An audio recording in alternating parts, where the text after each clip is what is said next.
For those of you who may not be familiar with me, as has been announced, I'm Paula Schwan. I have the distinct privilege of being the Chief of Police for the City of Issaquah. I want to thank you all for taking your time out of your busy schedules to be here today. It's important and it does matter to so many people, especially to get the information firsthand. Each of you are an important partner in ensuring public safety. I'm honored to stand before you to share some of the progress we've made in the area here in Issaquah.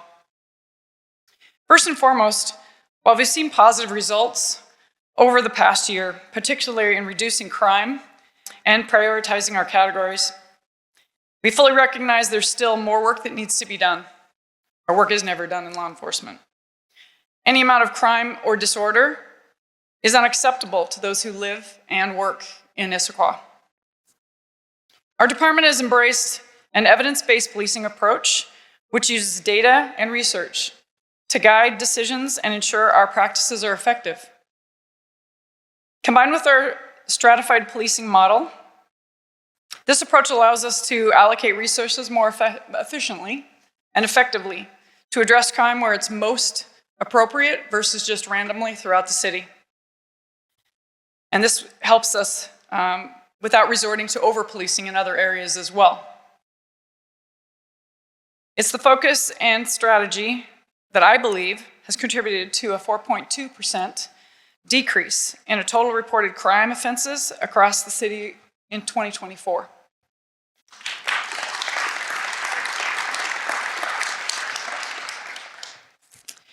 So we're going to start with some department goals. I'm not going to talk for 20 minutes. It's not something I can do. I'm going to give opportunities for questions because that's usually where most of the information comes from. But I do want to talk about what our goals are moving forward. Before we look ahead, though, we also want to talk about where we've been in 2024 and some of our accomplishments. Some important work that we did last year, we set several key goals for the department with a focus on crime prevention and tackling some specific categories of crime, such as property crimes, which account for the majority of criminal offenses in our city of Issaquah. We also made it a priority to fill the vacant positions, which were left open due to the pandemic and other reasons that took place prior to a different administration. I'm pleased to report that we've successfully hired over 10 police officers, reorganized and appointed or promoted 4 sergeants in the jail, and are fully staffed in dispatch. We also continue to fill unoccupied vacancies this year. In the last 3 years, I've held over 250 chiefs interviews, which are an hour apiece. As you can tell from the hires, that doesn't mean we hire everybody that obviously I do interviews with. It's hard to find people that not only are a good fit for this profession, but also for our city. It's very important we get the right people and not just bodies. And this job is not always easy to do. Additionally, our department has adopted a body-worn camera technology, which enhances transparency in our processes while also protecting our officers and our civilians. It's been a huge process.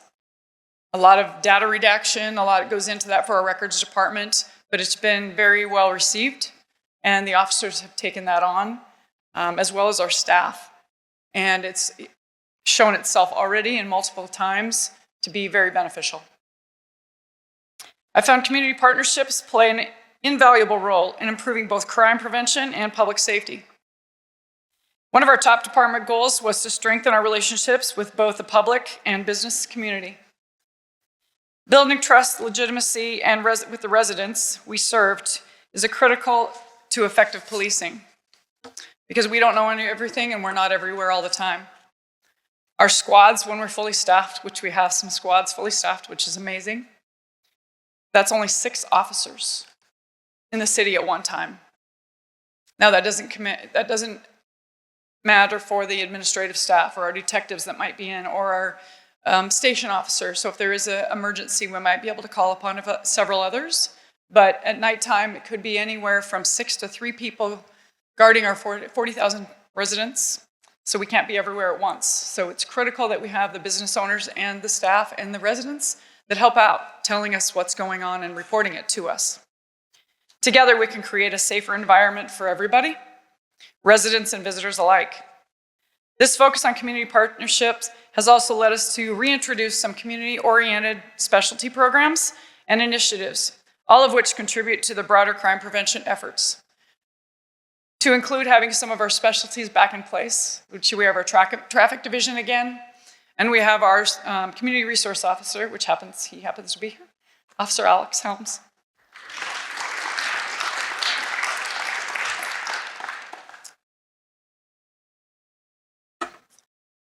In 2024, we set several key crime prevention goals, including reducing all categorized offenses, number of victims, and placing specialized focus on property crimes, specifically burglaries, both commercial and residential, as well as larceny thefts, which was shoplifting and prowling. We believe strengthening our community partnerships and pairing them with evidence-based analytics, because we have our crime prevention analyst, and she's pretty amazing to have all the information and data that she can provide to help us out and get us true data on what we're doing within the department, within our different divisions, to report that out and know where we need to be. These analytics would help reverse the previous upward trend in property crimes, and I'm proud to share this approach is showing results. With the execution to commercial burglaries, with the exception of commercial burglaries, nearly every prioritized category saw reductions in both offenses and the number of victims reported. Even the increased methods of reporting for these examples, like online reports. So we've increased our ways for people to do their reporting to us, but that's still reduced in how many victims are actually reporting or that we are having in our city. Also, I would hopefully that was because of more presence, having more officers on the street. As I mentioned earlier, overall criminal offenses in Issaquah dropped by 4.2%. Even more notably, the number of victims dropped by 21% compared to 2023, which is a critical metric for us as we strive to reduce harm to our residents and visitors. While property crimes as a whole saw a modest 1% decrease, we've experienced a significant 18.6% reduction in residential burglaries alone. Our largest categories, shoplifting and prowling, also saw marked declines with reductions of 14% and 28% respectively. The only category which didn't see a decrease, as mentioned, was commercial burglaries, and it's worth noting about 1/3 of these cases involved storage unit burglaries. Each unit counts as a separate case. So even if there's the same owner or it's at one location, each location of an actual storage unit has to be a separate one. That's another crime because it's a separate entry into a different location. So that kind of expands those numbers quite a bit. This is in an area we're actively addressing, and we're already made progress to identify suspects involved in these incidents. Recently, our detectives were able to follow leads and make an arrest for a resident of Kent for a storage unit burglary, which occurred in January of 24. So our detectives unit is doing a great job in continuing to close crimes that are even prior ones that continue to multiply.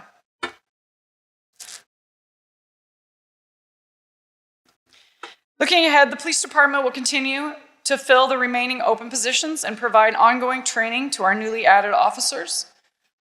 We have 2 to 4 more officers that are starting in the next month. Our training officers have been amazing. They've been constant. They're exhausted. Can you imagine someone sitting next to you every day, 12 hours a day, all day long, right next to you in your car? And then can you imagine being the one that has 27 attributes that you're being graded on all day long, every day, 12 hours a day, for up to 14 weeks? It's a lot. No stress at all. Beyond that, our focus remains on strengthening community partnerships and further advancing crime prevention efforts.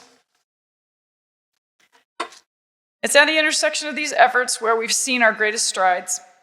Last year, our department continued its collaboration with the Issaquah Business Loss Prevention Group, which some of you are a part of. Our department continued its collaboration with that group, and the city and the police staff, alongside its interested businesses, came together to discuss emerging trends, business-related crimes, and share insights and legal requirements, as well as training and resources that we provided with that outreach and with those individual businesses. This group has also provided businesses with platform to voice their concerns and ask questions directly to our staff instead of having to go through other processes of emails or calling our dispatch center and not getting to the people they need to talk to. Our partnership has proven invaluable, leading to a noticeable increase in active in-progress reporting, which we didn't have in prior years, which directly contributed to 15% rise in shoplifting arrests in 24 alone. Looking forward, we're excited to have brought back our community resource position, a role which we could foster new relationships with strengthening existing ones. Additionally, this role will be engaged in crime reduction through public outreach initiatives, as well as bringing back our Paws on Patrol, our Parent Project, as well as our Neighborhood Community Academy that we hope to incorporate when we find some space. I'm confident we will build on the momentum and make great progress in the year ahead. In closing, I want to express my heartfelt thanks to all our community partners who've taken the time to be here today and to support our work, both with the police department and throughout the city. You are all vital to what we do, and I'm deeply grateful for the continued support. But I'd also like to thank our elected officials, whose backing through funding and community connections enables our work. A special thank you to our mayor for prioritizing public safety and believing in our vision of data-informed policing. And of course, thank you to our sworn officers and professional staff for their unwavering commitment to excellence and for trusting me with the leadership and direction of this department. Each of you dedicated the highest level of public service, and the process and progress we've made over the last year is a direct reflection of your hard work and commitment. Together, we're making Issaquah one of the safest places to live and work. Thank you.